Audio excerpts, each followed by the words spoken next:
Don't miss out on important news. Our videos are being deleted. So if you don't want to be cut off from honest news, take a moment to sign up for our newsletter at newsletter.ntd.com so you don't lose access to NTD. Go to newsletter.ntd.com to sign up for our evening newsletter. It looks like former President Trump launched a new communications platform of sorts. This is after he was banned from Twitter and other social media groups. The platform is on Trump's personal website, and it includes social media-like posts that can be shared to Facebook and Twitter. A video introducing the platform says it is a place to speak freely and safely straight from the desk of Donald J. Trump. Currently, it's not possible to create user accounts or reply to Trump's post. Trump is the only poster.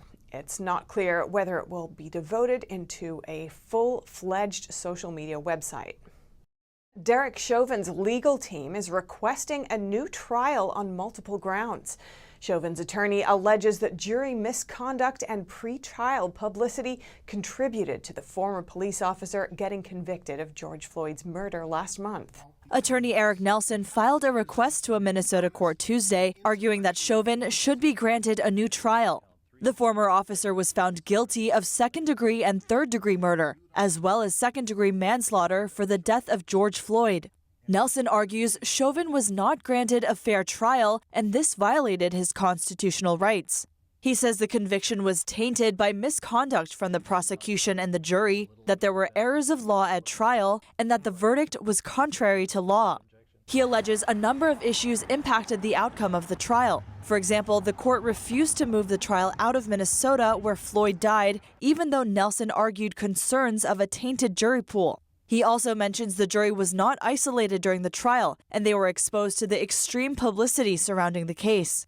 There was a lot of media attention surrounding the trial. Notably, Representative Maxine Waters flew to Minnesota to participate in a protest where she urged people to get more confrontational.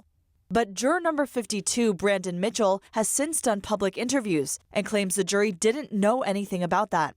Nelson says the verdict should be impeached because the jury committed misconduct, felt threatened or intimidated, felt race-based pressure, and/or failed to follow the instructions during deliberations.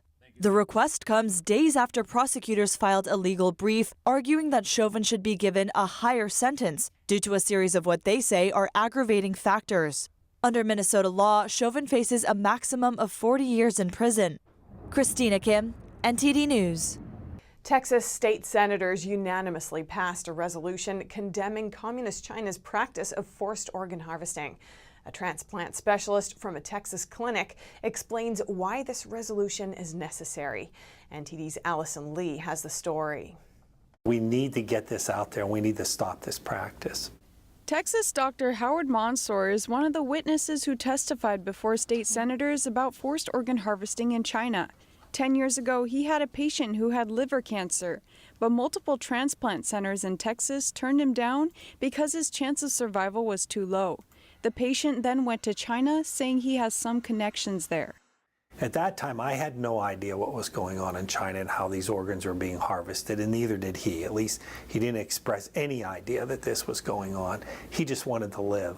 He ended up going over and getting the transplant. The patient came back to the U.S. but still died of cancer 8 months later. Since then, Mansour learned about the Chinese Communist regime's practice of forcibly extracting organs from living prisoners of conscience. He now says he would have warned the patient about it had he known about it back then. He says he believes desperation drove that patient to unknowingly be part of the horrific practice. We all like to think we're moral individuals, but when we're faced with death, we'll try anything, and we really have to protect our people from going over and doing this, and we really have to punish the people that are participating in this. The doctor explains, while organ donors are traceable in the U.S., in China the authorities don't reveal the patients where those organs come from. But many around the world still visit China for organ transplants because the wait time is significantly shorter there compared to the rest of the world.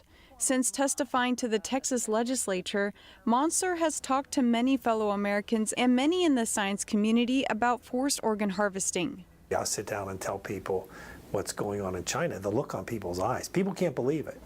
People can't believe it. That's going to be the challenge, to get people to believe this, because it sounds so horrific. In 2019, an independent international tribunal concluded that forced organ harvesting has been taking place in China for years and on significant scale. Reports of the disturbing practice first emerged in 2006. Prisoners of conscience, in particular adherents of the spiritual practice Falun Dafa, are believed to be the primary source of organs. Mansour says we need to raise awareness about it, not only because it's immoral, but also because Americans must understand the mindset behind a regime that would do such a thing.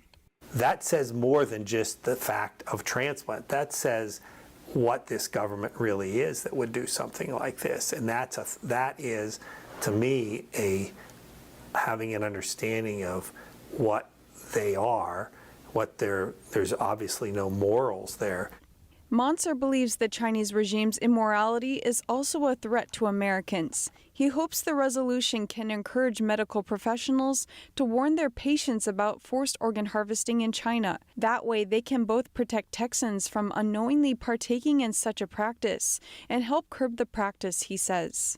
Allison Lee, NTD News. Hundreds of police officers left the Washington, D.C. Police Department in the last 11 months. The D.C. Police Union says the police reform bill needs to be changed to prevent losing more officers. Since June of 2020, the D.C. Police Department has lost 326 police officers. About half resigned and the rest retired. But homicides in the district are up 36% this year. The D.C. Police Union said in a statement Monday that the police reform bill has a negative impact. After George Floyd's death, the D.C. Council unanimously passed the emergency bill last June. The bill prohibits police from using tear gas, pepper spray, or rubber bullets to respond to protests. Under the bill, officers are required to release their body cam footage within 72 hours of an incident. People with police misconduct cannot be hired. The D.C. Police Union criticizes this bill for putting officers in danger and making their jobs harder. There are 3,623 members remaining in the district's police department. Top diplomats from the world's 7 biggest advanced economies are coming up with plans to deal with global challenges. And here's their take on an increasingly aggressive Chinese Communist Party. NTD's Juliette Song has the details. Foreign ministers from the world's 7 power players, or G7, are discussing how to deal with various challenges. And at the top of their agenda is China. But America's top diplomat Antony Blinken clarifies that the purpose of the gathering isn't to contain China or hold it down. What we are trying to do is to uphold the international rules-based order that our countries have invested so much in over so many decades, to the benefit, I would argue, not just of our own citizens, but of people around the world, including, by the way, China. He says when China challenges that order, we will stand up and defend the order. Blinken's remarks come as Beijing is becoming bolder with its ambition to lead the world order. The Chinese regime has been rapidly expanding and upgrading its nuclear arsenal, and Chinese military crafts have been frequently buzzing Taiwan's air defense zone. U.S. intelligence reports also warn that Beijing is one of America's biggest threats right now. British Foreign Minister Dominic Raab says he sees the need to hold Beijing to the commitments they've made. Whether it's in relation to Hong Kong under the joint declaration or wider commitments, whilst also at the same time finding constructive ways to work with China in a sensible and positive manner where that's possible. That's important, I think, on global issues like climate change. We want to see China stepping up to the plate and playing its full role. Aside from China, the 7 countries also talked about economic recovery, human rights, and food security. The G7 includes the US, the UK, Canada, France, Germany, Italy, and Japan. This year, the host UK has also invited other guests like Australia and India. The meeting is laying the groundwork for another meeting between G7 leaders next month, and President Biden is set to travel to the UK for the meeting in his very first overseas trip. Juliette Song, NTD News. And now, while he was conquering Europe, Napoleon Bonaparte thought about how to make Paris a new Rome and restore the glorious art of antiquity in Europe. As the anniversary of the French emperor's death approaches, we learn more about his legacy. NTD's David Vivas has the story. The Château de Malmaison was Napoleon's private country residence. The emperor used to pose between battles within these walls, where his first wife Josephine waited for him. The chateau's interiors showcases a grand display of what is called the art of the First Empire. We are in the room of Josephine, an oval room with 16 columns, mirrors facing each other to give more light and depth, and a golden wooded bed with golden swans. The Empress Josephine thought swans were a symbol of happiness and majesty. Art of the Empire style, just as Renaissance art, is inspired by antiquity. It is marked by the use of Greek columns, marble stone, and sculptures of divinities. The decoration is about giving an antique atmosphere, with sculptures and carved stone paving the floor. The angels and God statues were also a reference to the emperor, like in New Julius Caesar. The art also served as propaganda, like this majestic painting showing Napoleon crossing the Alps in 1799. See the calm look on his face, riding a fiery horse? It makes him look like a hero of antiquity, pointing the finger toward heaven as he was going to meet his fate. According to historians, the story of Napoleon is one of a headlong rush for expansion. Though his conquests extended the border of his kingdom, in less than 20 years, it shrunk back to its original size after the emperor's abdication, as if his vision for an enlarged empire were but a passing dream. Napoleon's legacy does not stand in his conquests, as the kingdom's borders receded to what it was. It stands with the organization of the state he built. This could be labeled as his masterpiece.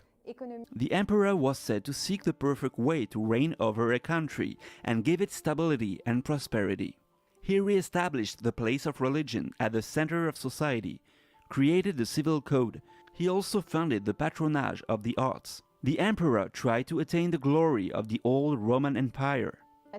At that time, he wanted Paris to be the new Rome in Europe.